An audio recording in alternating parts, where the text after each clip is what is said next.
Does he have it? Medeiros is going to get it. They're going to toss it. They haven't got it. He's on the outside line though, going into the fastest corner on the circuit. Surely this can't work. Dominic Ligner has got a sensational run outside line now though for the heavy braking zone. Around the outside goes the Audi R8. Look how much Miller's caught back into play. Exactly, Miller's still such trouble. He's not on second and change. All of a sudden, Miller's back in play. Can Barry do it? Big Barry's going to do it. Big Barry!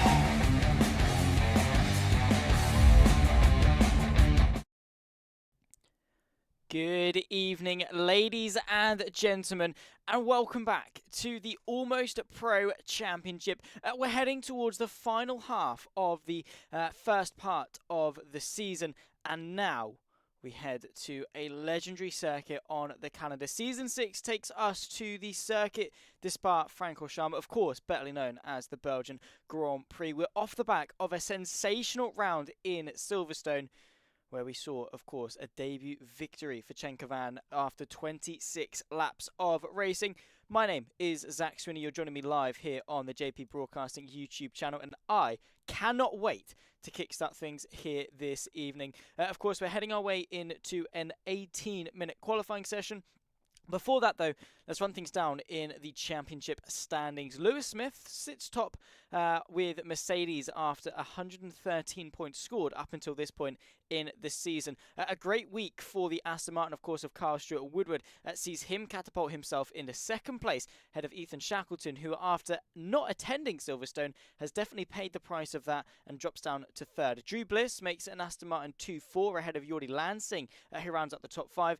His teammate of Thijs Moosbergen rounds off the top 6 ahead of the two McLarens of Adam Watson and Connor Stewart Woodward as well, 7th and 8th. Oliver Milner and Andrea Chenkovan, of course, rounding off the top 10. The Ferrari driver, of course, the sole 25 points he scored for winning last week's Grand Prix, sees him take into the top 10 in the standings already still, with plenty of racing yet to go. Should we jump into some racing action? I suppose we probably should, mightn't we? It might probably be a bit of good idea. Hopefully everything has transitioned very well. I'm trying to use my stream deck that Algato very, very kindly sent me, so maybe it works, maybe it doesn't. Let me know, obviously, in the comments while we're watching along. We are in, as I say, to that qualifying. I apologise for the brief pause, just so I can jump over and read the chat, of course, while everything is progressing over the course of this session. So, Spa.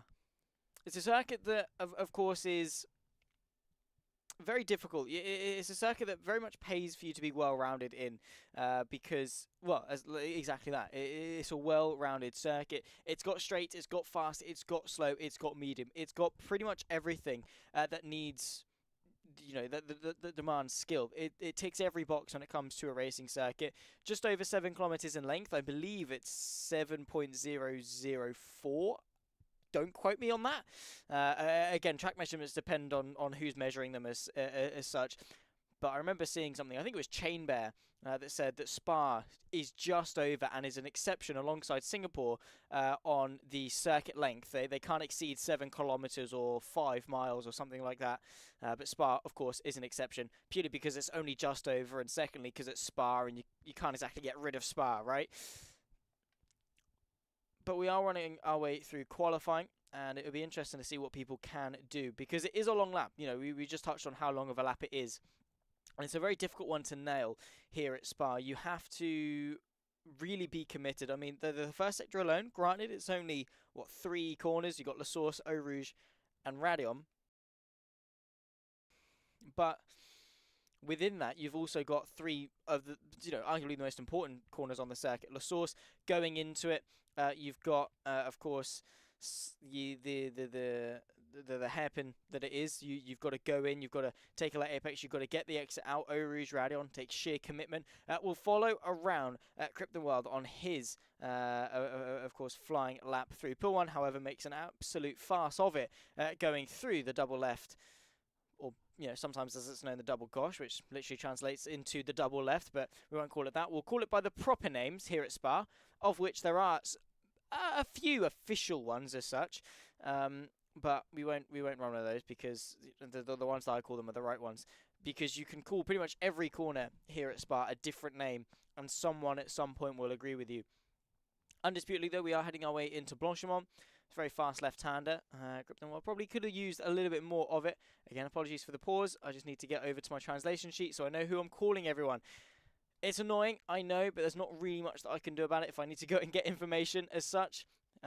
Hopefully, once everything's set up, once we're all bedded in, once I know everyone, we should be good. 45-0 is the benchmark at the moment for Krypton World, who is betterly known as Connor Stewart Woodward. Of course, the brother of Belgium Vortex, the Aston Martin driver, betterly known as Kyle Stewart Woodward. Speedy Dude, of course, Lewis Smith, championship leader at the moment out there on a lap, albeit invalidated, I think, just doing so on the exit of No Name, Speaker's Corner, Jack Eek's Corner, whatever you want to call it. I'm going to call it the No Name Corner because that's the right name. Very easy to run wide, of course. There is Kyle Stewart Woodward, by the way, on medium tyres as well, going for a 143.817, so he's looking very, very strong. He tries to sort of play it down and go, oh yeah, hopefully I'm going to go all right here because it's not a circuit I've practiced too much, and blah, blah, blah. He's put it on pole, provisionally, of course, still got everyone else to set their time as such. But provisionally on the mediums, looking strong. That is now a banker time because, of course, you don't necessarily start the race on the tyres you set your fastest lap in qualifying on. So he's not going to be in danger of starting the race on the mediums. Everyone should be on softs. Maybe just wants to save a set for the race or whatever the idea is there. Shack Attack, of course, Ethan Shackleton, unsurprisingly, a double-time champion, of course, for this championship. He puts it on provisional pole, an extra second quicker than Belgium Vortex. Then Thijs Moosbergen goes up to P3 as well, marginally slower than the Aston Martin. Because it is, in excess of a minute and a half lap time, 1:42 is the quickest time over 7 kilometers. And there are a lot of corners here, fast, medium, as I said, slow corners, all bedded into this circuit. That means there are so many different opportunities for you to actually go and gain time as such. Obviously, take a circuit like the Red Bull Ring that only has 10 or 9 corners, depending on what you count as a corner. You've then only got 9 corners, and each corner accounts for a higher percent of the lap. And there's only so much time that you can gain through each corner. Say, maybe you can only gain, say, half a tenth each corner. That means over the course of the whole lap, you can only gain half a second as such. That's going to be the maximum that you can gain. Hypothetically, of course. Here at Spa, say you've got 17 corners. You then, if you extrapolate it and say you can gain the same from each corner and you can gain half a tenth from each corner, like at the Red Bull Ring, translate over the lap and you've got 17 of them, you're then going to be looking at maybe you can gain 1.2 seconds relative to each other over the whole lap. So there are more corners, there are more opportunities for you to go and gain that lap time, which means here at Spa, more corners basically translates, TLDR, more corners, more chance to gain lap time, which means that, yeah, the gaps are a bit bigger, but each lap you should be able to find that little bit more lap time. You should be able to go and push a little bit more. You should be able to maybe find a little bit here and there that can then close the gap. On the flip side of that, of course, though, you can argue that there's more corners, which means it's evidently harder to then hook up an entire lap because there are more places it can go wrong. Like I was saying, there's more places for it to go right. Conversely, granted, yes, there are more places that it can go wrong as well. So it's finding that balance, it's nailing that lap time and making sure you are extracting as much as you can out of the car. Does that make sense? It made sense in my head. Hopefully it came out okay as well.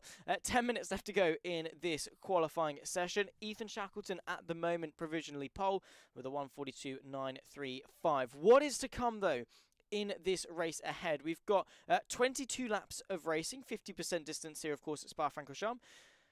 What strategies are we going to see employed? What sort of race pace are we going to see employed by everyone else? What ERS management are we going to see? DRS as well, all going to come into a factor. Of course, we've got a number of drivers that we have today that we didn't have, of course, last week. Ethan Shackleton, most notably. The Mercedes, of course, of Nigel Donati there as well. So again, it's that unknown. Again, more drivers that we on the broadcast haven't seen.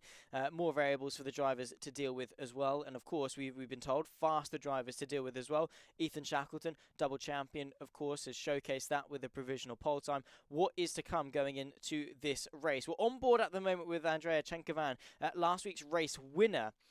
The Ferrari driver showcasing his talents on his debut race for the APC. He goes purple to the first sector. Let's ride on board then to complete this lap through Ravage, off cambered, of course, so you've got to really hug it tight to the inside, then carry that speed through No Name. Bit tentative on the exit, there was definitely more to give going through that left. Now into pull, and it's all about commitment. Slight lift, but keeping it in 8th gear to keep the revs low, get that traction, and now that downhill run in towards Lafanya or Piff Path Campus, whatever you want to call it, through Piff, then through Path, the right into the left. You can use the curbs, but they are a little bit dangerous, so maybe playing it a bit safe. Down to 4th gear through Stavlo 1, then into Paul Frey. You've got so much more track to use on the left-hand side. Purple to the 2nd sector for Chenkovan.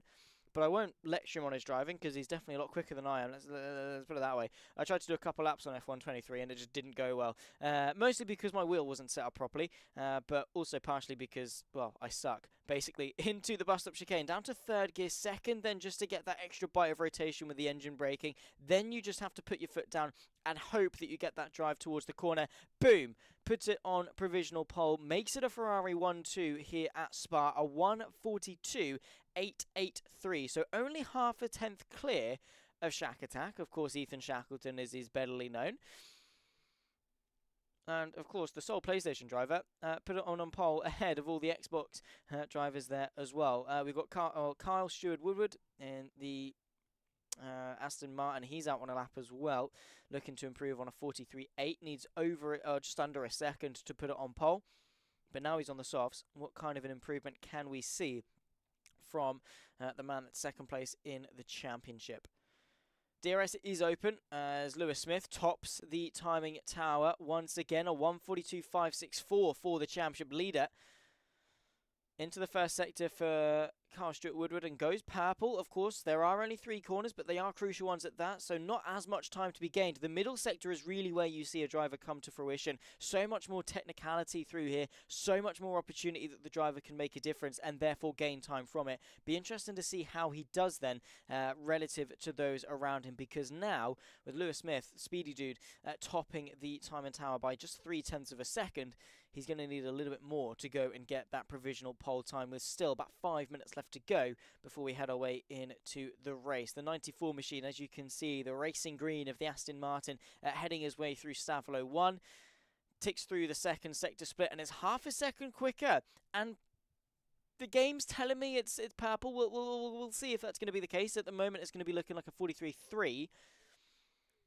which won't be enough to improve his position, but there is still opportunity to improve through this final sector. Heavy braking zone, of course, so the tyres really can make a big difference with this, and that change of direction through the right, then into the left. You really need that low speed and, of course, that sheer tyre grip that you get from some softer compound tyres. Unfortunately, it's not enough, only a 1:43.159, but obviously, the way aero works is it maximizes that pushing force of the air. So the faster you're going, the bigger the hole is that you're punching through the air, the more airflow there is going over the car.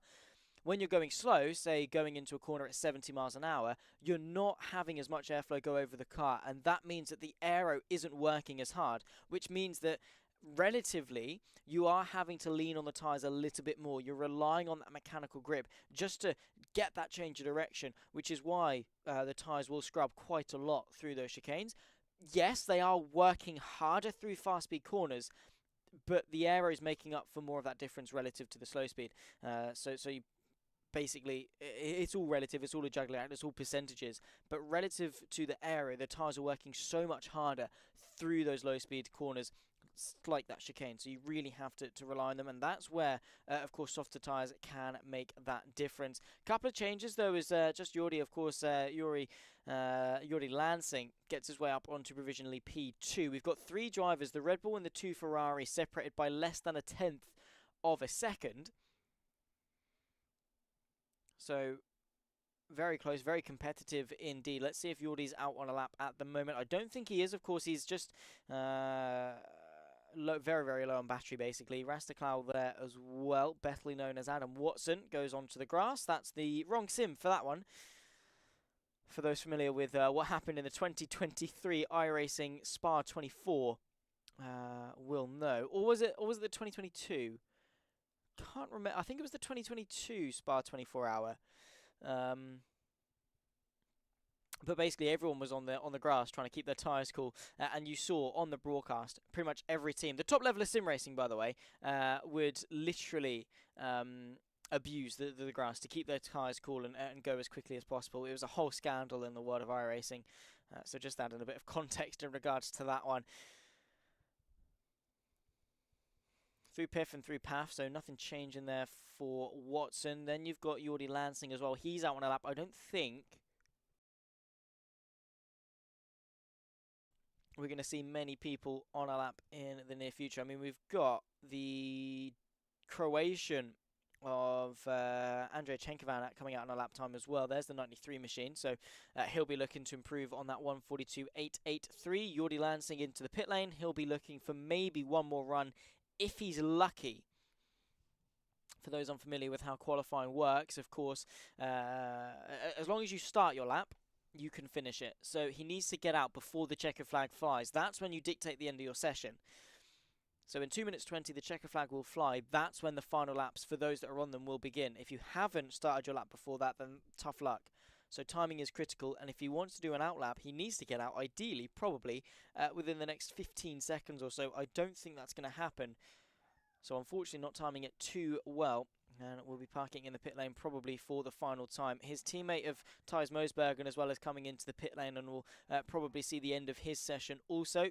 Lewis Smith out there on an outlap. He's going for a quicker lap time than a 1:42.564.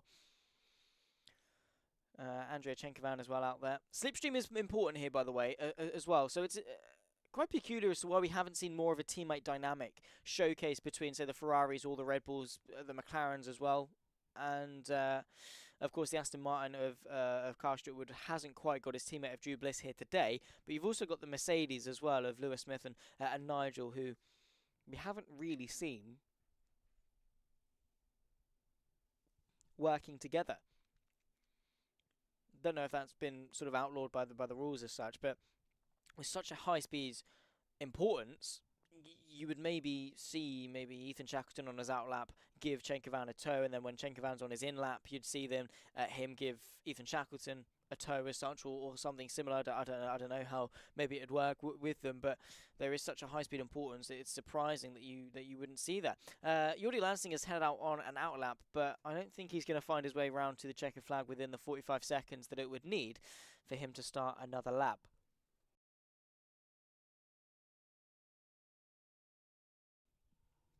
So here we have the Mercedes of Lewis Smith, of course, championship leader, having to recover from a bit of damage limitation, of course, from Silverstone. Still managed to bring out a good result, don't get me wrong, but a pole position here at Spa would definitely set the difference and maybe settle some nerves for his championship campaign going forward. Seemed to be a decent run through La Source, using that camber on the inside to rotate the car and then putting the power down as quickly as possible before you start a 2-kilometre flat-out run through Eau Rouge, up over the crest here at Randion. Be careful not to cut either side of the circuit. Through the Kemmel Kink and then up the Kemmel Straight. Trust me, it's uphill. Slight inclination, so the exit is vital. Into Les Combes, braking just before the 50 into 4th gear. Missed an apex slightly. Could have used more of the curve for a bit more rotation. Then you swing the car through into Malmedy. It's all about trusting the car, building up that throttle. Downhill braking as the car decompresses and goes off camber through Rivage. It's all about hugging the inside apex for as long as possible. Then you swing it out, swing it back, and then swing it to the left for no name.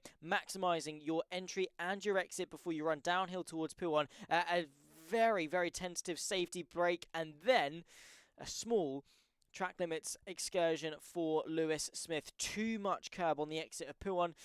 Ran a little bit too wide, maybe could have done with a bit more slowing down, and in doing so has ruined his final run in qualifying. Jordi Lansing couldn't quite get to the checkered flag in time. Same too for Carl Stewart Woodward. Andrej Chenkovan as well. He's out there on a lap. Is he looking to improve and maybe top the timing session at the moment? Haven't seen how good this lap was. A little bit shaky out of the final corner. Let's see what the run to the line is going to be. And it is provisional pole for the debutant race winner of last week. Andrej Chenkovan takes to provisional pole position here at Spa. A 1:42.349 is the time to beat. Shackleton can't get anywhere near it. He retires from the session. Jordi Lansing, of course, is out. And for Connor Stewart Woodward as well, the McLaren, second McLaren behind Rastaklau, he can't get anywhere near. So pole position goes the way of the Ferrari driver, looking to make it 2 races and 2 victories in his pursuit, maybe to go for, well, anything's possible. We're still in the first half of the season. Let's not forget.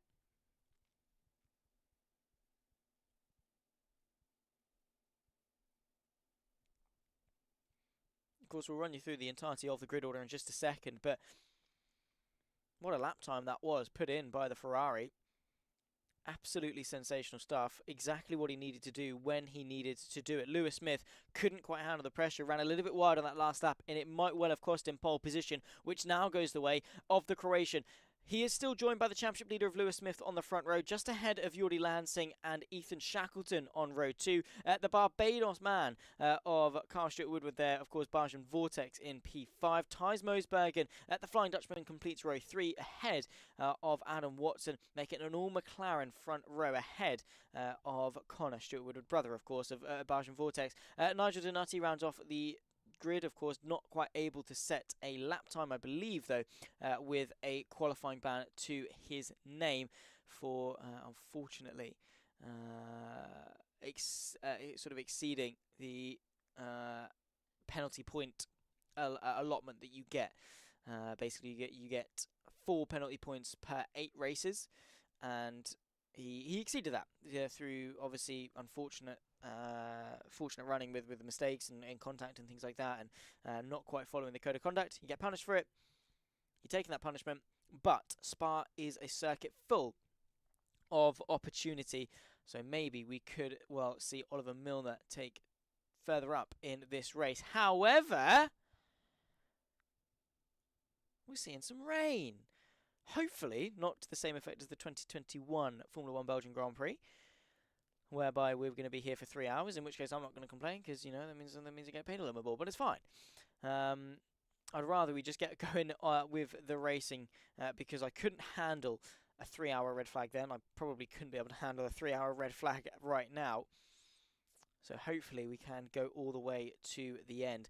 That does mean, however, that the drivers would have known the weather forecast coming into this race. That means they may have had a bit of compromise to make. Do you prioritise qualifying, in which case you'll run a slightly lower ride height, lower downforce to maximise your run in qualifying? Or do you tweak the setup, raise the ride height to minimise aquaplaning? Do you increase the downforce to make sure you've got that grip in the wet weather, stiffen the suspension, soften the suspension in some places, just to be able to maximise your opportunities in the race, and in doing so slow yourself down in qualifying? Maybe that's why we saw a couple of mistakes, because they weren't quite acclimatised to a wet setup on a dry circuit, and now we're going to see some good adaptation coming in to this race.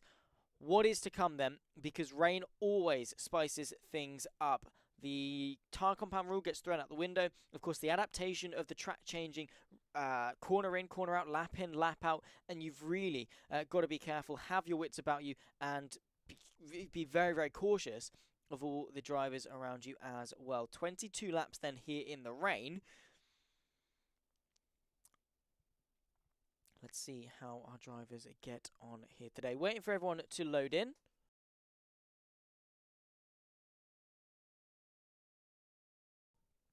Before we get up and running for 22 laps of racing action.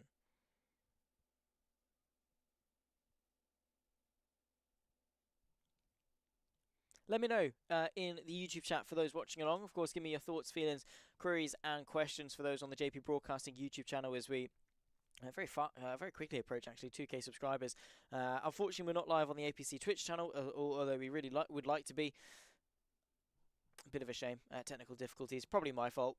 Maybe it's OBS's fault. I don't know. Probably we'll blame me for now because I'm special. But we are going to the formation lap. Don't be afraid. They're not the real 5 red lights coming on just yet. We'll get ourselves set up with some good old information. And 22 laps of racing ahead of us. This is a good opportunity, the formation lap of this race, because it could well be the first time, definitely in this session, that the drivers have experienced some wet weather. Which means that this is their lap, albeit slightly tentatively, going around, testing the grip, seeing what the car is and not going to respond to how much grip that they've got, especially going in and coming out of corners. You've got to be really careful on the traction. I know a number of these drivers will have traction control enabled. It is something that is allowed by APC. But for the most part, I'd assume that maybe some of them do have it off, and it really is a real test once things get wet, particularly on the traction zones. You've got over 1,000 brake horsepower going directly to those very beefy, mind you, rear wheels. So that's one way to test the grip, Jordi Lansing. Not entirely sure what he was doing there. But you have got over 1,000 brake horsepower going directly to those rear wheels, and you're trying to push that power down as quickly as possible. Of course, the V8, wow, we wish, V6 turbo hybrid engines in the rear of the car powering those rear wheels. So already the car is very rear biased with the engine and all the big components, the gearbox, everything being in the rear of the car, weighing it down, hopefully giving you a little bit of an extra kick when it comes to the traction. But still, when you're trying to wrestle these cars round, you've got to be so careful in progressively building that throttle response. And in the wet, when conditions are changing, you don't know where the car's going to bite, where it's not going to bite. A formation lap is really vital in just giving you that small bit of information. It's not going to be maybe a true testament. It's not going to be how much you can push the car through. It's not going to be 100% of the limit, but it's a starting point, and it may be the difference between you coming out of the first corner in the lead and you coming out of the first corner facing backwards because you didn't know how much power you had available to put down. Andrea Chenkovan, though, rounds the final corner.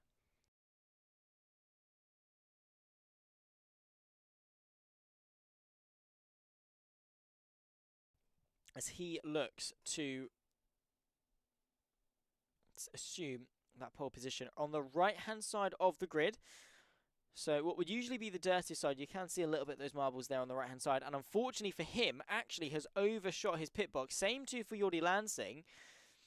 Ethan Shackleton, I think, getting it just perfect. So getting reset about 4 or 5 meters back could well put him on the back foot going into this race. All to be found out, though, round number 7 of Season 6 of the APC. Andrea Chenkovan on pole position. It's lights out. We are underway here in Spa. A perfect launch from Championship leader Lewis Smith as the Ferrari gets swallowed in towards turn number 1 under pressure from his, of course, Championship rival and teammate of Ethan Shackleton, who looks to go to the outside. But Chenkovan settles into 3rd place, side by side on the exit, actually, as he puts the power down and tries to catapult his way ahead and maintain that 3rd place. Lewis Smith, though, able to lead ahead of Jordi Lansing. Then comes Chenkovan. Ethan Shackleton now tucked in the slipstream. This important run up Lake Com. You've then, of course, got Carl Stuart Woodward and Thijs Moosbergen in the background. A change for the leaders. Jordi Lansing gets his way past. Lewis Smith has to tuck into the background as now we run away into Lake Com. The Mercedes not quite able to assume that race lead. Side by side between the 2 Ferrari teammates, by the way, as we got side by side for the lead once again. Lewis Smith trying to battle Jordi Lansing, but it's not enough. Ethan Shackleton looking to the inside of Ravage.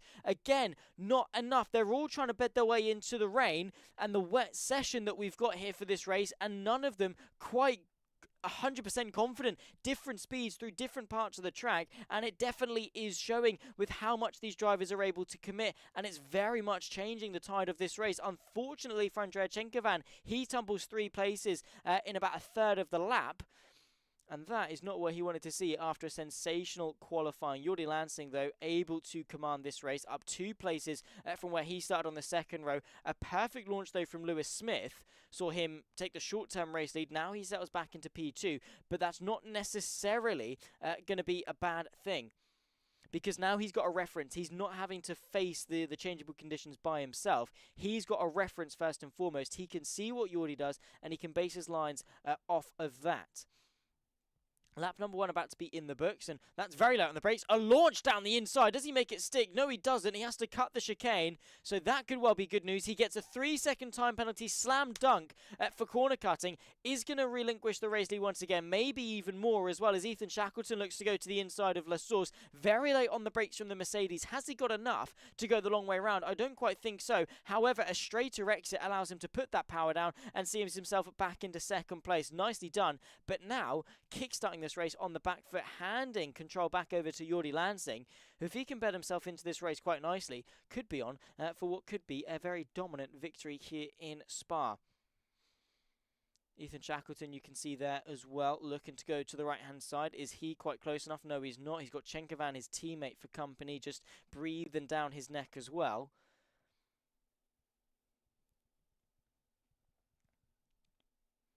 But 1, 2, 3, 4, nose to tail. Same two Tyson Mosberg, and not a million miles away either. Of course, able to gain a place on Kyle Stewart Woodward. Of course, Belgium Vortex, as you can see, in P6. Then you've got Watson, Milner, and Stuart Woodward as well. 7, 8, 9 to assume the rear end of the field. We have got side by side here, at least momentarily. Ethan Shackleton, a champion, double time of this organisation, fighting with the current championship leader of Lewis Smith, who did run a little bit wide through Stavolo. Maybe we could see a bit of a punch kick in from the overtake in the ERS. Of course, Lewis Smith is using it and dumping that overtake, but relinquishes it. Carries a bit too much speed through Blochemont.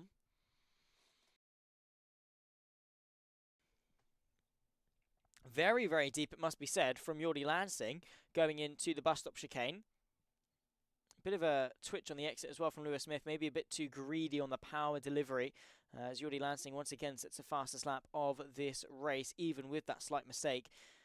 You have got to be quite changeable with the lines, though. Of course, the grip isn't always going to be on that ideal racing line. You'll see drivers sometimes take more of a V-shaped line to cut off that corner and have a straighter exit, do less of that mid-corner rotation to be able to have a straighter exit, put that power down, so you're not having to turn whilst accelerating. Always does work, but searching for the grip is a vital skill in the wet, and you've got to do that while also maintaining good pace as to not be swallowed up from behind. Lansing then able to nail Lecom. Actually, you can see building a decent healthy margin through the mid part of it. Ran a little bit wide through Malmedy. That's a huge snap of oversteer from Lewis Smith.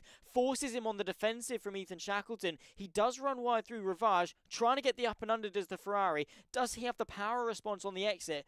And the answer to that is no.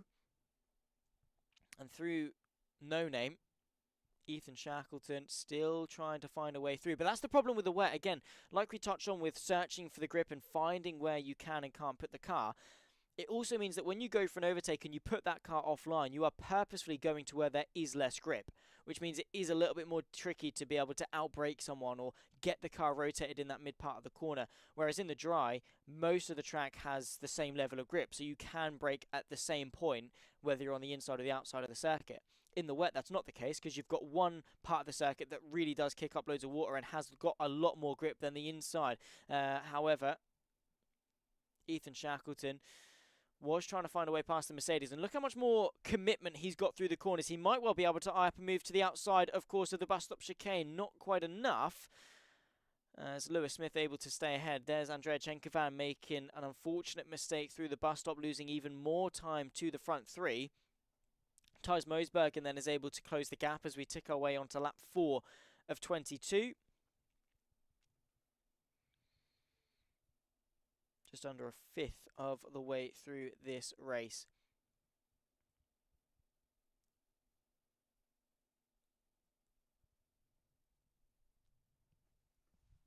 Side by side in the background, actually, we've got Milner versus the Aston Martin, of course, of Carl Stewart Woodward. Oliver Milner, of course, in the Mercedes. Belgium Vortex in the Aston Martin. Side by side as they run their way towards Lecom. Chenkovan versus Thijs Mosbergen as well. They've swapped places in that battle for 4th.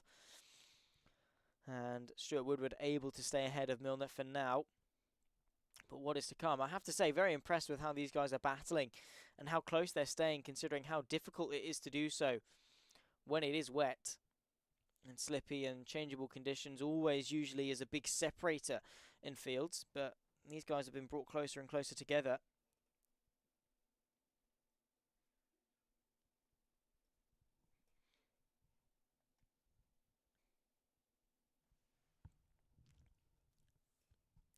About halfway through lap 4, and no sign of the conditions getting any better.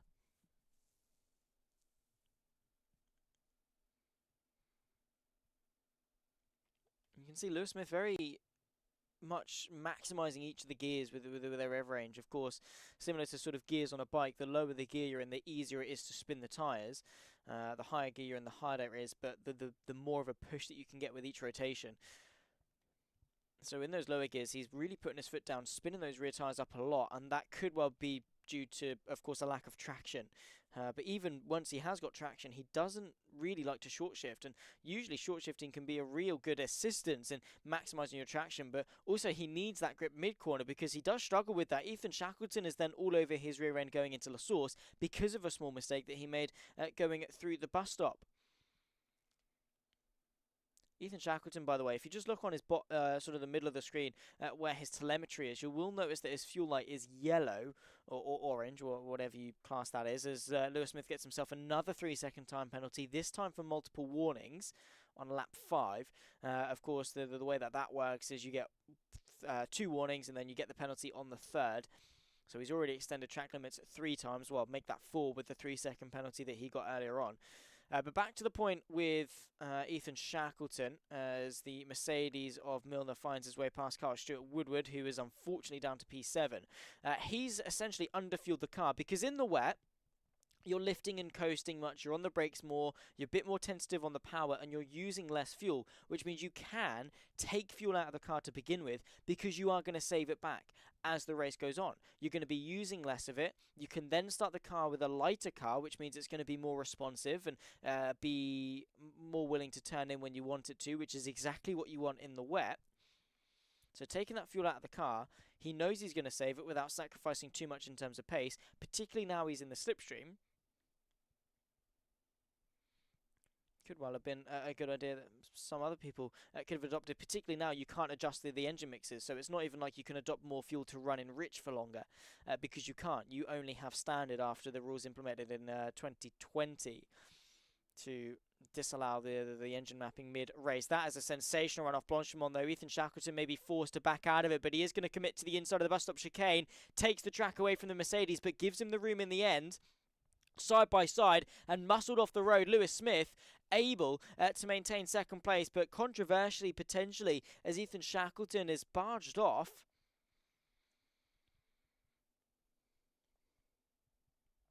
Not entirely sure as to who's going to be deemed at fault for that one, albeit a very audacious move to the inside from Ethan Shackleton.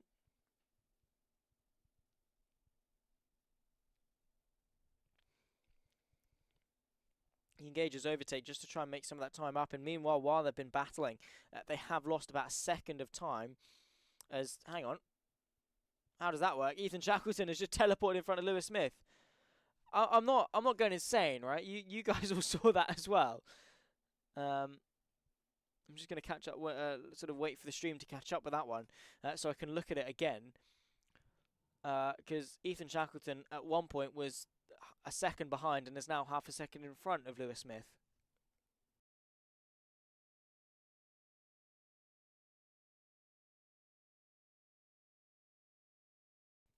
Just watching them up through Region Radio now. And we're following on with Ethan Shackleton. Following on then with the Mercedes, and then, yeah, boom, and he's in front of him. I don't know what happened there, I've got to be honest. I'm not sure Lewis Smith does either. Maybe some latency issues, maybe some sort of netcode type of situation between the pair of them.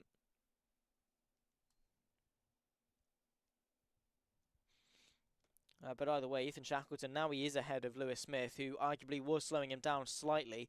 He can now start his defence on Jordi Lansing and maybe find a way past to go for that race lead. About just over a quarter of the way through this race. The fight for lead is on. Jordi Lansing way too deep into the bus stop chicane. Definitely feeling the pressure as Shackleton definitely seems the most calm and composed and really just the most in control of his car throughout the wet weather stage. Down to first gear for the rotation, interestingly enough, through La Source. Not a strategy that I would be particularly adopting, but then again, I wouldn't know. But it just seems like you're going too low in the gear range. You're slowing the car down too much, where you can sort of use that grip and have a nice arc through the corners, but maybe he broke a bit too early and is just tentatively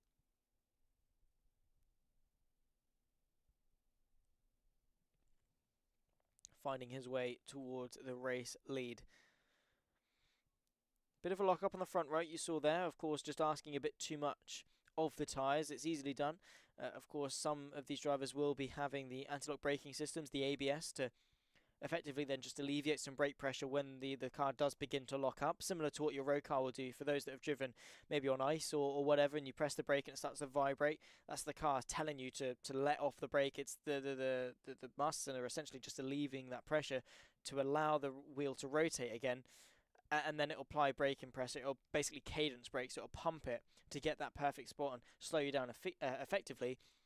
Of course, the problem with that is that in a Formula 1 car, you want to be on that brake pedal for as hard and as long as possible. So the moment that the car starts to alleviate that brake pressure, it's time that you're not slowing down as effectively as you can be. So the ABS allows the driver to be completely in control of how much pressure is going to them. Sometimes it's great because you can trail brake and be perfectly in control of the rotation. Other times not so much, particularly in low grip situations, because it's so much more easy for the front tyres particularly to lock up going into corners. And at that point, once they have locked up, you haven't got any rotation, which means they can't actually change their trajectory, even if you are turning. You are just going to push on and go straight, effectively. Once they are rotating, though, they're obviously willing to then change their vector and change what they're currently doing, which isn't a luxury. As I say, you are rewarded when they aren't rotating, and that's why you see so many cars, once they do lock up, just go completely straight. Maybe we could see a change for the lead, though. Let's see. Jordi Lansing struggling for energy recovery system. Ethan Shackleton not so much. He is going to force the Red Bull to go defensive, but not wanting the race lead, or can't get the race lead on this particular occasion. He's willing just to sit back for now and maybe just bet himself into this race a little bit more. Just over a third of the way through, and a dart to the inside through Ravage. So looking for the move there, but not into Lecomte. However, this one did give him a decent look, did put Jordi Lansing offline ever so slightly. And the run through No Name definitely showed promise. So Shackleton is quicker of the two. Definitely the quickest driver on track, but like I said, it's difficult to go and find those gaps when you can't really afford to go offline without losing too much grip. That's why racing in the rain is so much more difficult, particularly the higher up the Formula single-seater ladder you go. But the number 7, of course, the number driven by Kimi Räikkönen most recently before his retirement in 2021. Looking to feel that number 2 success here today. Jordi Lansing will be feeling the pressure going into the heaviest braking zone on the circuit. Of course, the bus stop chicane just after this left-hander here at Blanchimont. Maybe Shackleton can launch one to the inside. Who knows? He is going to eye it up, maybe just to fill the mirrors of Jordi Lansing and put him under a bit of pressure. But into the pit lane, interestingly enough, off the intermediate tyres, but onto what? We've not ticked over half distance as of yet. So Jordi Lansing continues another run. Maybe Ethan Shackleton is going to sacrifice longevity of those tyres for some track position. He's going to get a good outlap, get the track position, and then worry about nursing those tyres to the end afterwards. We've got Lewis Smith, we've got Andrea Chenkovan, we've got Oliver Milner, and of course Carl Stewart-Woodward all into the pit lane on this lap. The 2 Red Bulls of Jordi Lansing and Thijs Mosbergen continue out for another lap as well. What do the 2 McLarens do? Watson stays out. What does Connor Stewart-Woodward do as well? Does he come in? No, he stays out as well. Ethan Shackleton then rejoins the racetrack in 3rd. Albeit about 19 or so seconds off the back of the race leader. Carl Stewart-Woodward gets himself a 3-second time penalty for multiple warnings after immediately leaving the pit lane, so I'm guessing he crossed the line before the white line had completed. But interesting, we're not anywhere, well, we're about 2 laps off half distance in this race, and already we've had drivers come in off their intermediate tyres to go onto another set, which tells me that we're going to see either a 2-stop or the race is, well, even if the race dries up, we are going to see a 2-stop. So either a 2-stop onto slicks in a little bit. Oh, a huge snap of oversteer from Jordi Lansing as well. So either onto slicks, onto another set of inters for a splash at the end, or they're going to try and nurse these intermediate tyres all the way to the end of this race. Let's take a look as to the age of their tyres. So yeah, they've been on these ones for 8 laps of the race leaders. Ethan Shackleton, you can see the benefit is there. He's gained about 3 or so seconds on Jordi Lansing on this lap alone, so should be able to assume the race lead no problem.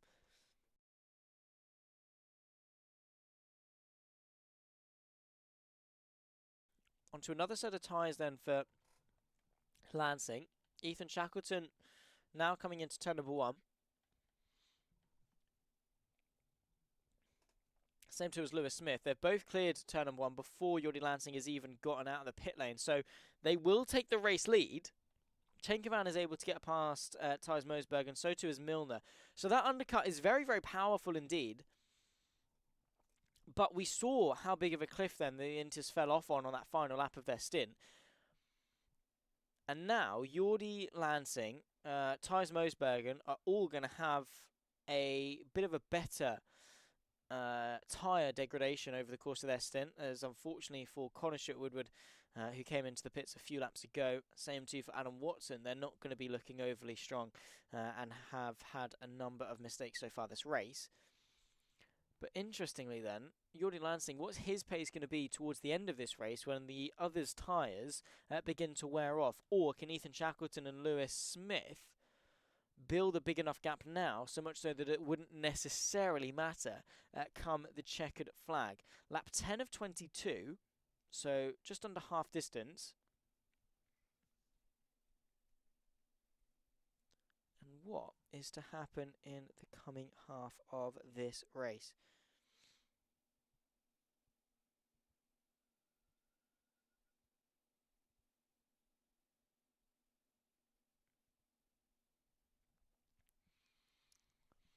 So, talking about the championship as well, Ethan Shackleton, as I mentioned, coming into this race is on 69 points. Now, that's 5 behind Carl Stewart-Woodward. So, as things stand, he would take second place in the championship back. He's got a, what is that, about 44-point gap? Yeah, 44-point gap to Lewis Smith, the leader of the championship. And as right now, he would be gaining 6 because of the 28 for the 18 for P2 for Lewis, plus the extra point for the fastest lap. Ethan Shackleton will be getting 25, so now will be only gaining 6. So he's going to need a big charge into that second half of the season after missing a race and effectively losing 25 points. So the fight is on for the championship between these two, and the fight is on for this race as well, albeit slightly hindered because Lewis Smith has got 6 seconds of penalties to deal with. Let's take a look actually on what they are at the moment. So 6 seconds goes the way of Smith, 3 seconds goes the way of Chenkovan, 3 seconds for Carl Stewart-Woodward, and then 3 for Connor Stewart-Woodward as well. Oh, sorry, it's Woodard, not Woodward, like Woodward. Hang on. Give me a second. I apologise. Gee, I can't even speak English today. It's fine. It's not like I'm paid to talk. It's not like this is my day job or anything. It's not like I'm meant to know how to speak English, ladies and gentlemen. So it's Woodard. That's me being a bit special and reading the spreadsheet a little bit wrong. Apologies for that one. I've been calling them Woodward this whole thing. It's Woodard. Carl Stewart-Woodard, and then Connor Stewart-Woodard as well.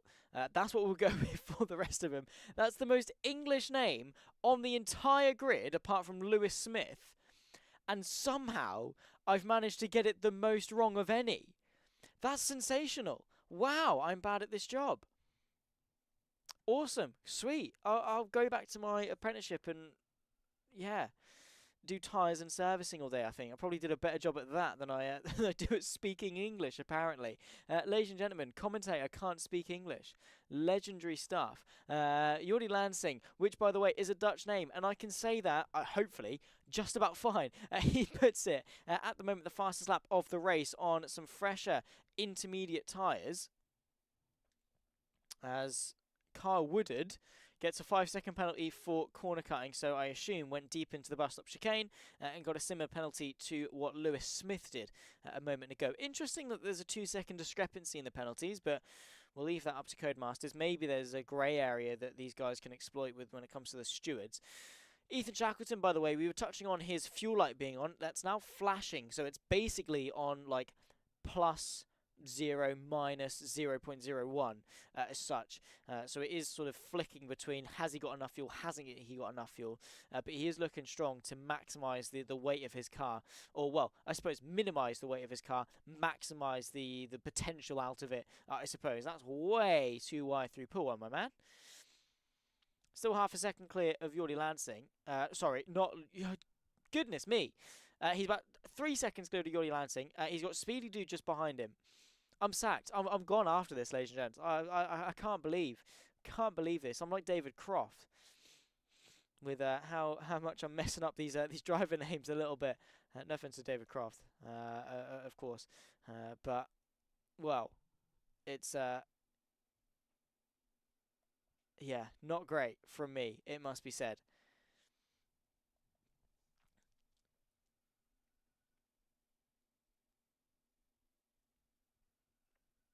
Heading on to lap 13 of 22. See, I can count. That is at least something I can do for the most part. Lewis Smith behind. Then it's Jordi Lansing. Wow. Everyone was like, you did such a good job last week on the commentary. I was like, oh, thank you so much. And then we go to Spa and wow. We just, well, yeah, just hits the fan really, doesn't it? Welcome to the JP Broadcasting YouTube channel, ladies and gentlemen. If you are new around here, I'm not on every broadcast. You'll be happy to know. 0.6 of a second separate the two race leaders. I'm going to put it down to the fact I've got a bit of a cold, and I've just had a very, very busy weekend in Kent, commentating some mini bikes for Fab Racing.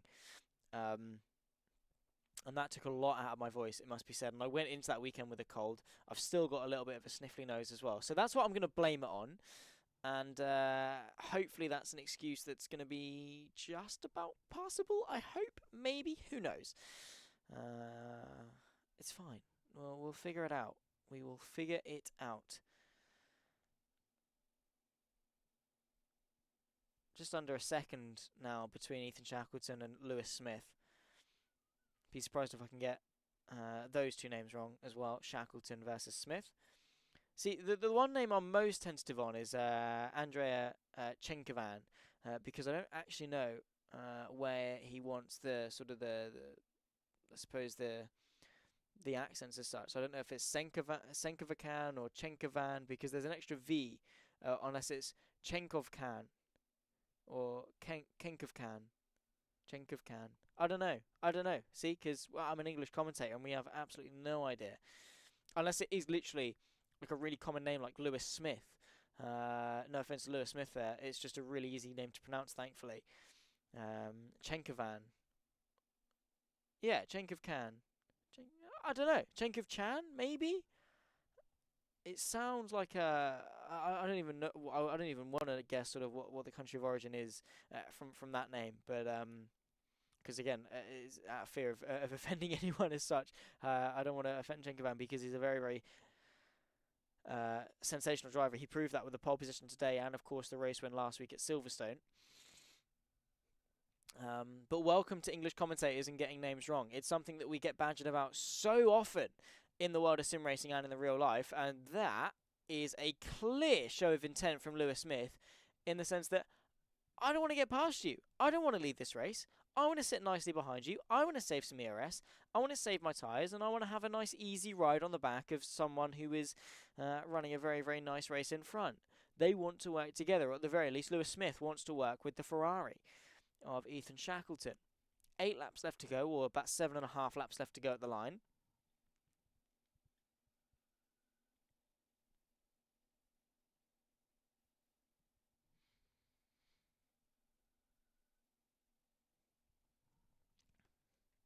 So lap 14 of 22. By the way, anyone watching along that might know exactly how to pronounce each of these names, do let me know, because it's not out of choice. It's not like I choose to be bad at my job. It's just that yeah, sometimes they are a little bit difficult to get right. So yeah, Andrea Chenkovkan, we'll go with that for now, unless it's Senkovan or Kenkovan, or maybe I'm just overthinking it. Because there are so many difficult names out there in sim racing. The likes of Thomas Andriami Arisoa, you've got the likes of Yanis Simoncic, Marcel Chinchik, Nikodem Vishnevsky, just to name a few. And all of them fantastic drivers. Don't get me wrong, particularly obviously Simoncic and Wisniewski.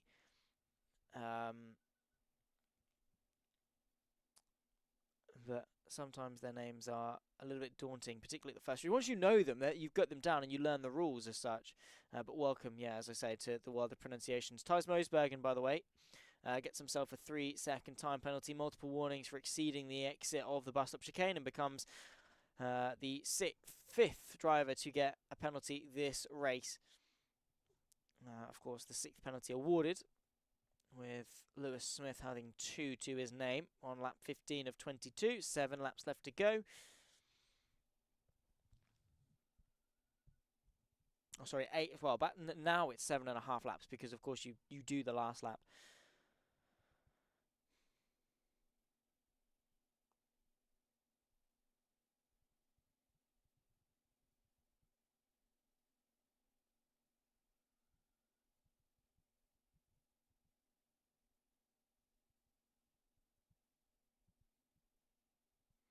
Into the pits comes Connor Stewart-Woodard and exits the pit lane, of course, onto another set of intermediate tyres. So we'll hopefully... Oh, wait, hang on. Those are slicks.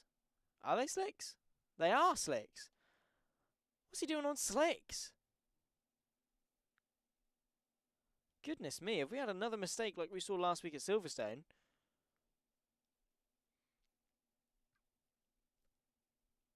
How... I'm interested, actually. Are the slicks any good? They don't look to be because of the water that's coming off of them. I don't think he's going to have much grip. I've got to be honest. It actually looks fairly clean. He's losing time relative to Adam Watson, but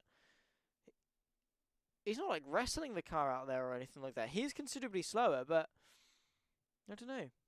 Interesting stuff. Good driving from Stewart-Woodard.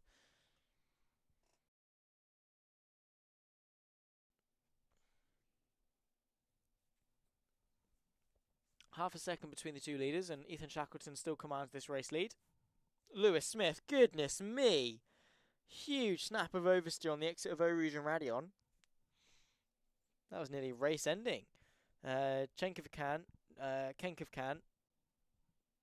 the Ferrari, is under pressure from Oliver Milner, just in behind, of course, Nigel Donati, as he's better known on the as an Xbox gamer tag. He's about a second back, so looking to loom some pressure onto him soon.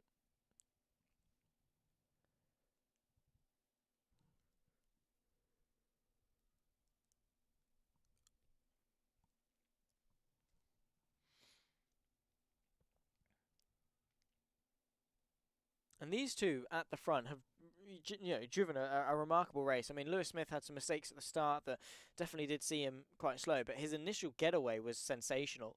Lost the race to Jordi Lansing, of course, by Les Combes, literally on the straight, the Camel Straight. Since then, though, since making that initial mistake, he actually has been pretty good. A couple of sort of twitches and errors, which is understandable given the conditions. But his pace has been fairly good. I mean, he's been able to keep tabs with Ethan Shackleton for the most part through this second stint. In fact, actually did close the gap initially, as it was about a second and a half. And now with the assistance of some hybrid deployment,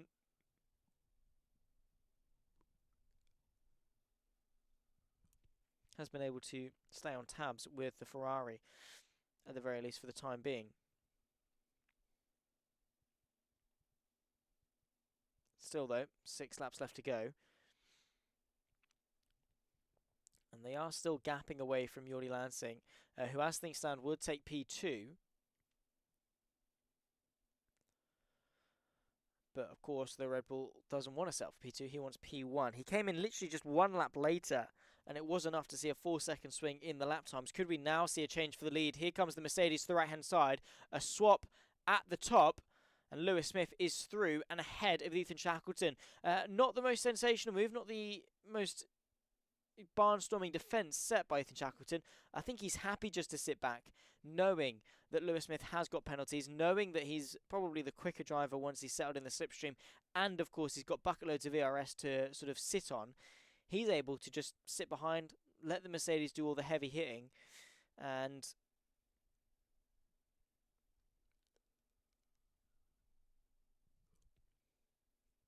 stay behind for the best part of the final bit of this race. Only he knows he's got 3.3 to the next competitive car.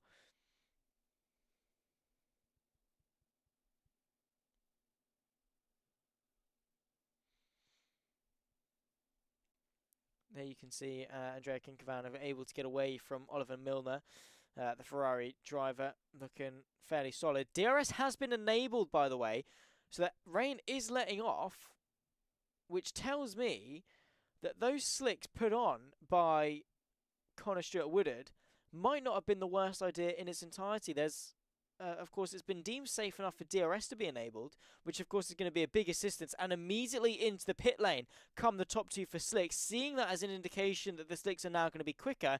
Into the pit lane too comes Jordi Lansing, so he's not going to be able to reap the full benefits of those fresher intermediate tyres. Chenkovacan going to come through as well.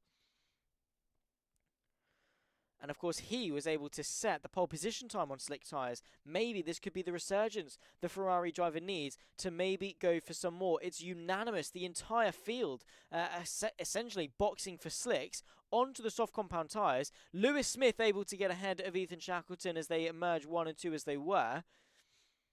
And now the race livening up, of course, with the changeable conditions. It's going to be a tentative start. Those tyres are going to take a while to warm up, and the grip is going to be a bit interesting because it's not completely slick out there. It is still drizzling ever so slightly. A lot of standing water still on the circuit.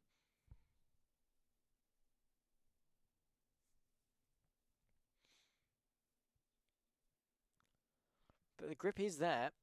Jordi Lansing emerges 3.5 seconds back on the top two and will be looking to close in that gap. You've then also got Chenkovan under pressure from Milner, who goes to the inside of the Lacombe chicane. A little bit twitchy on the exit, but side by side nonetheless. And the Mercedes able to seal the deal on those medium tyres. So maybe not got a fresh set of softs to go on to, or deems the mediums to be the slightly quicker tyre of the two. Adam Watson stays out on those intermediates for another lap, and I think that might cost him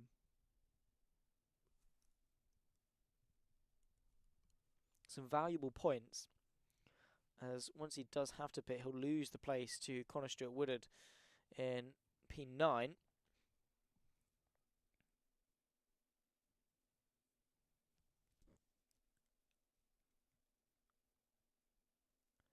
About 10.5 between Ethan Shackleton and Lewis Smith. Are we going to see a move back to the inside? No, not on this occasion for Ethan Shackleton, who searches for a race victory this season. A mistake and a crash, unfortunately, for our debut race winner of last week and our pole sitter for Spa. Chenkovacan, unfortunately, getting it all wrong on the exit of Curve Paul Frere, able to rejoin the race. So not beached and still got the tyre there, so no call for a safety car. Just an unfortunate mistake that sees him drop back to P6 behind Thijs Moosbergen, who's now promoted into 5th. Kryptonwild gets himself a 3-second time penalty. Of course, Connor Stewart-Woodard at the back of the field, and then immediately retires, and that does bring out a safety car. That crash is going in to Stavlo 1, and now the race has been neutralised. Of course, this bunches it back up, and this could be disastrous for Lewis Smith, who brings it to a halt and gets himself a drive-through penalty for speeding. How has he managed that? That is race-ending. Puts him right at the back of the field. I don't know he can serve that under safety car. Lewis Smith had to slam onto the brakes last minute as to not speed. It didn't work. And now, not only on top of that 6-second penalty that I was talking about he had to serve, which would have been disastrous on its own because the whole field would have been bunched up, now he's got to take an extra drive through pit lane.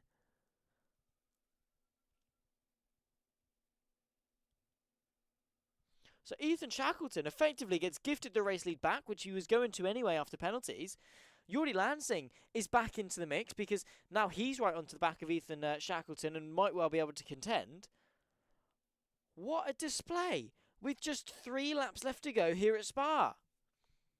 Ladies and gentlemen, welcome to the Almost Pro Championship. Round number 7, of course, takes us to Spa before we head to a season break and then back for the second half of the season. My name is Zach Sweeney. You're watching live on the JP Broadcasting YouTube channel. Do make sure to come say hello, give me your thoughts, feelings, queries, questions, anything that tickles your fancy, because this race has just been absolutely spiced up. Lewis Smith comes into the pit lane. Can he serve a drive-through under the safety car? If he can, that's happy days. He won't lose too much time. But no, the Mercedes crew are coming out. He can't serve it.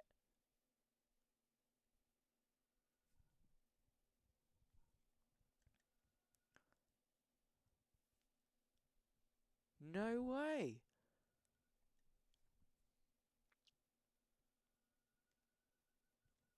You don't serve the drive-through after a pit stop. You can't serve the drive-through after a pit stop. They get picked up by Bird Mylander, of course, in the Aston Martin safety car here at Spa.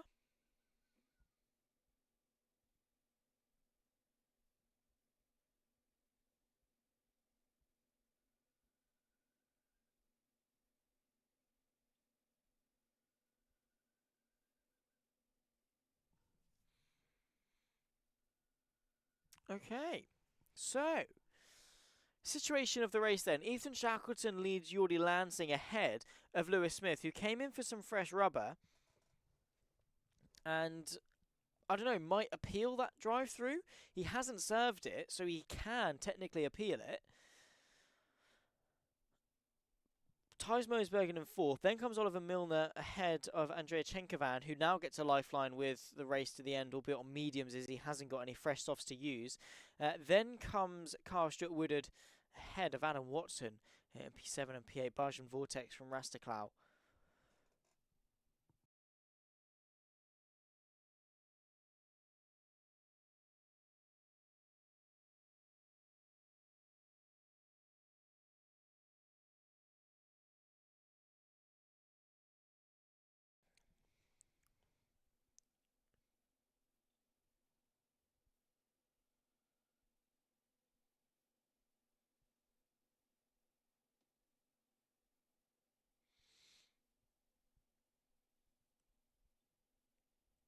Safety car is in this lap, so the lights will be off. Ethan Shackleton becomes the effective honorary safety car to control the pace and kickstart us on a 2-lap finish of this race.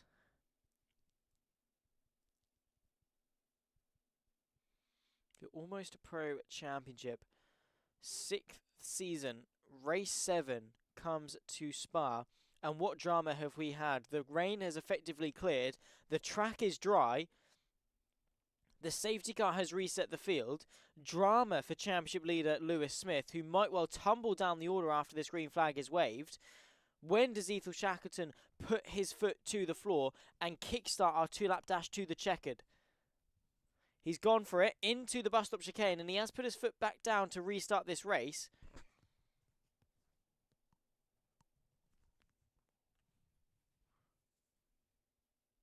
Jordi Lansing, of course, will be there in second. Speedy Dude, better known as Lewis Smith, there as well. Really shaky on the exit, and understandably so. I mean, probably driving with a lot of frustration in his head. The adrenaline will be surging. You've then also got Oliver Milner on the back of Thijs Moosbergen, and that's the battle for P4. The Mercedes pulls out to the left-hand side. That will be the outside for the chicane, let's not forget. And he's got to go the long way round. Has he got the grip to do so on those soft compound tyres? I think he might well be able to. The Mercedes back down the inside for the second part, but the Red Bull with that swing catapults himself back in a 4th place. Nicely done. Then you've got Andrea Chenkovan, who's rapid on the slicks as we saw in qualifying. Not close enough into Rivage. The top 3 separated by just over a second as Ethan Shackleton settles into a really, really nice rhythm in this race restart. A lap and a half left to go here at Spa. And it's Shackleton from Lansing. Then comes Smith just in behind. Still with a drive-through penalty and still with 6 seconds of penalties as well to his name. He has got a race-ending amount of time penalties to his name. And he's going to have to serve them one way or another. Whether that is in the pit lane, whether that's at the end of the race, whether that's in the steward's room. But now, a huge mistaken contact between the Red Bull and the Mercedes. Huge bit of out-of-shape moment there from Jordi Lansing. Saw Lewis Smith find his way back through. easily done. Then you also got Chenkovan trying to move his way past Oliver Milner to the outside of the bus stop chicane. That's a late move. He is going to commit to it, though. Nicely done.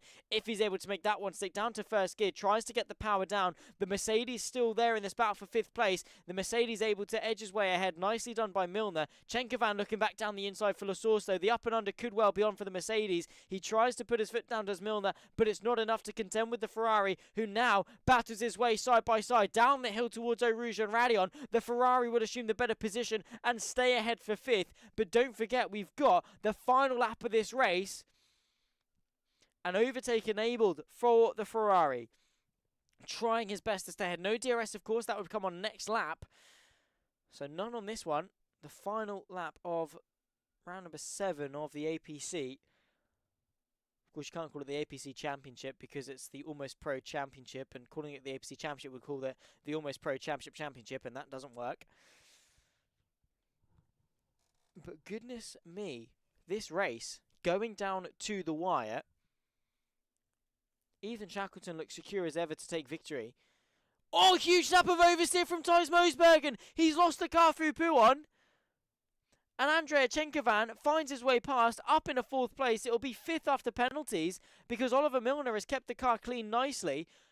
Thijs Moosbergen throws it all away through the left-hander, the first left-hander of Puon. Nicely avoided by Andrea Chenkovan, it must be said, because, well, at that point, the car is very difficult to sort of handle. But now, on low fuel, but 2 corners left to go, Ethan Shackleton, on his return to the APC, has commanded this race through wet, through dry, through safety car. He's led this 2-lap dash to the checker flag. He sees it first. He's victorious with the fastest lap here at Spa. Ethan Shackleton, take a bow. What a maturely driven drive from the Ferrari. Jordi Lansing takes 2nd place, but what will be applied after penalties, we do not know. Then you've also got Oliver Milner that then completes the podium ahead of Andrea Chenkovan. You've got Carl Stewart Woodward, of course, with the 5th place for the Aston Martin. Lewis Smith, after penalties, tumbles his way down the order with a drive-through penalty and 6 seconds of penalties to serve. That could be a huge swing in the championship for this man, of course, right here. We'll have a word with as many people as we can, if they so wish, to drag their way into the commentary booth. I'll make myself available, of course, as the race results are now up.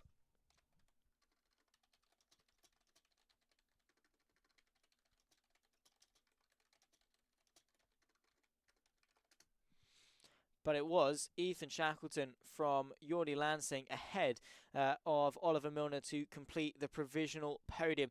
Then you get Andrea Chenkovan, who tumbled down from pole position to 4th. The Croatian driver not going to be overly happy with that, but limiting the damage nicely. Thijs Moosbergen with a late send. Well, it was a send nonetheless through Puon. A failed drift, if you will, as he ends up 6th. Then comes Adam Watson in P7. Lewis Smith from the front row down to 8th place after 29 seconds of penalties to his name, ahead of Connor Stewart Woodard, unfortunately there in P9 as well. We have got a driver waiting for us in the waiting room. So what I'll do, I'll throw us over to the lovely intro screen. So we've got at least a nice, decent backdrop to look at while we talk to some of these drivers. What I'll do then, I'll put myself over here. Hopefully I'm able to be heard. I don't think I am, so I'll sort that out very, very quickly.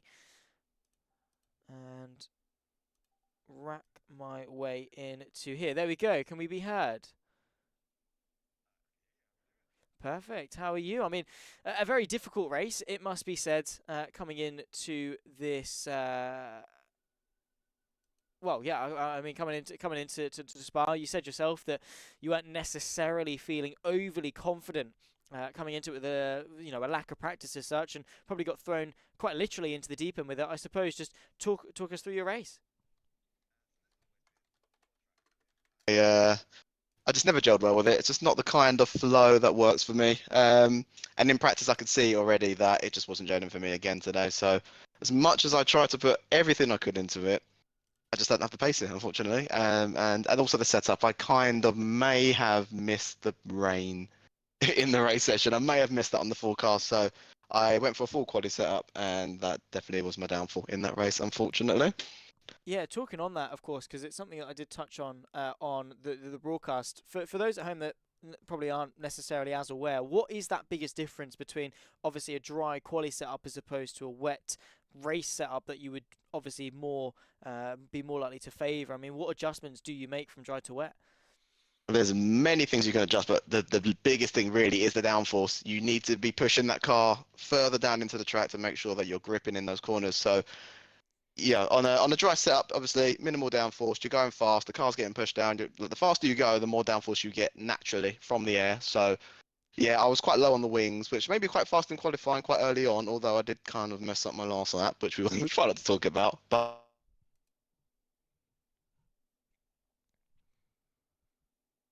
unfortunately, just wasn't there on my car.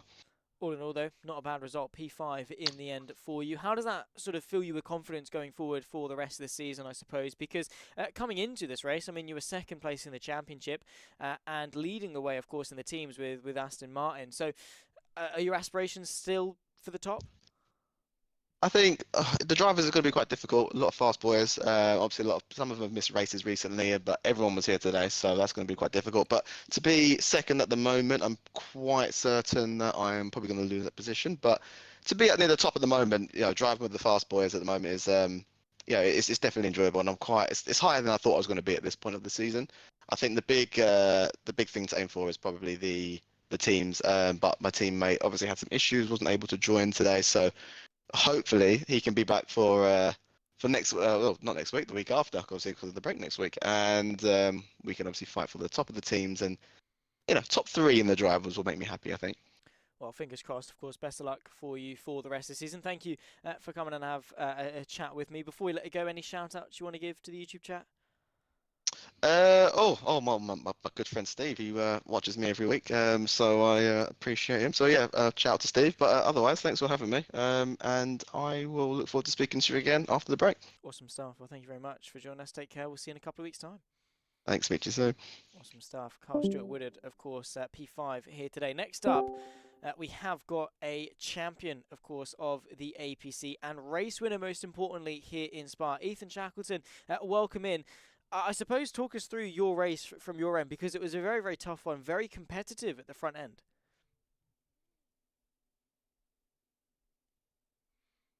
I think he might be muted. I think he's forgot to press the unmute button potentially, as Ethan Shackleton.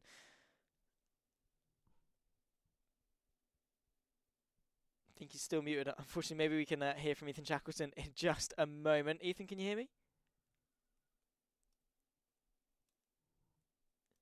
I'll give him a text reminder maybe. He's giving me a type back. Maybe we'll just have a text-to-speech response. Maybe I'll just read the transcript out from the interview. I don't know, but unfortunately he's locked out of speaking. That shouldn't be the case. If I mute him and then unmute him, maybe there. Hello. Hello. I think that's it. There we go. Sorted. Hi, nice to meet you. Nice to meet you too. Very, very well done today, of course, taking the race victory. Just, as I say, talk us through it, I suppose, with how things went your end, because it was very competitive at the front. Oh, from my end, it was quite tough because I felt I had too much downforce. I could not overtake anybody. I'd gained so much in the second sector, and then they would just pull away from me. But I think I had the pace to come through just about. I think you did hold on really well, and I suppose we spoke with Kyle regarding obviously that setup difference. Did you maybe whack on a bit too much, overestimate how wet it was going to be? Just a little bit, yeah. I think it would have been lovely for a full wet tyre, but I definitely had too much. And of course, when it comes to racing, you kind of do need to be slippery in a straight line, because it's great. We saw the closing speed through the corners and how confident you were, but you need that straight line speed. Otherwise, you certainly are going to be a sitting duck. Ethan, of course, when it comes to the championship situation, you came into this round, of course, third, a ways back when it came to points. But Lewis Smith, having a very crucial blunder with the drive-through penalty for speeding under the safety car. That gives you a good sort of leg up when it comes to points, a huge amount of points gained today. Are you confident you can go for another championship over the course of the second half of the season? I'd like to think so. Yes, that is the aim, and today has been a big boost to that.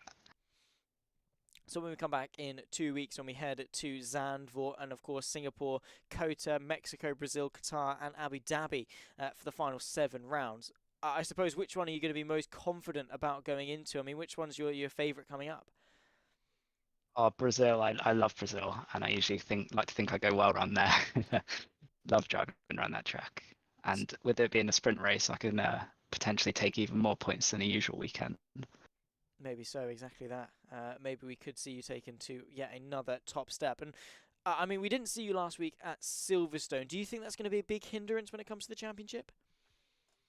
Yeah, unfortunately I had to miss that one, but I'd like to think I'll be okay to do all the remaining races from now on. Well, yeah, it does kind of help when you want to, I suppose, win a championship. But fingers crossed, hopefully we can have you out on track for as long as possible. Thank you very much for coming to talk with us, Ethan. I mean, before we let you go, is there any shout-outs you want to give to the YouTube chat? Oh yes, thank you guys, and if you enjoyed watching, please support the channel. Zach's doing a great job here. Well done. I'll do my best. Thank you very much, Ethan Shackleton. Even if I can't pronounce names, I'm sure you'll hear on the watch back. I had a little bit of a moan to myself about it. But congratulations, of course, for your win. We'll hope to see you back in a couple of weeks' time. Thank you. You too. See ya. Awesome stuff.